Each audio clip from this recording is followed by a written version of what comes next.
Faire un SMS non crypté à quelqu'un, c'est comme faire l'amour tout nu devant ses parents.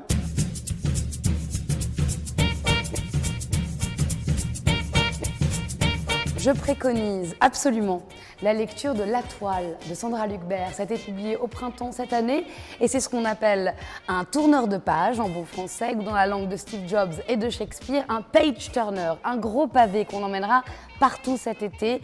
Et le sel qui vous fera dévorer le livre, c'est l'intrigue. La transposition des liaisons dangereuses de Laclos au XXIe siècle dans une agence d'art numérique avec, je dirais, une Valmont et un Merteuil qui sont des fans de Jean Baudrillard, des experts en cryptage de données et en hacking. Et du coup, grâce à l'intrigue, l'air de rien, vous vous mettez quand même, passionné que vous êtes dans cette histoire de sexe, mensonge et de trahison, à vous mettre à jour sur ce que sont les données, l'aspiration des données aujourd'hui.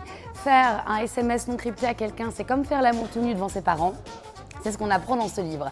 Ce qui est très intéressant aussi, c'est qu'il y a une aristocratie de ceux qui ont le droit de disparaître et de ne pas disparaître, qui n'ont pas acquéri les compétences pour aujourd'hui à l'ère du numérique. Et c'est ça que pose aussi comme question ce livre. Enfin, le hacker, on était sur quelqu'un absolument maléfique ou merveilleux, un white hat ou un black hat. Tout d'un coup, ça devient enfin une figure complexe, ambiguë avec ces deux personnages. Donc, une vraie figure littéraire. Ça pose évidemment la question de la littérature au XXIe siècle, à la fois parce que ça reproduit le mécanisme de pensée des personnages du XXIe qui sont les nôtres, entre les forums, les textos, les superpositions de pensée, et puis aussi parce que l'intelligence artificielle pose la question du récit littéraire.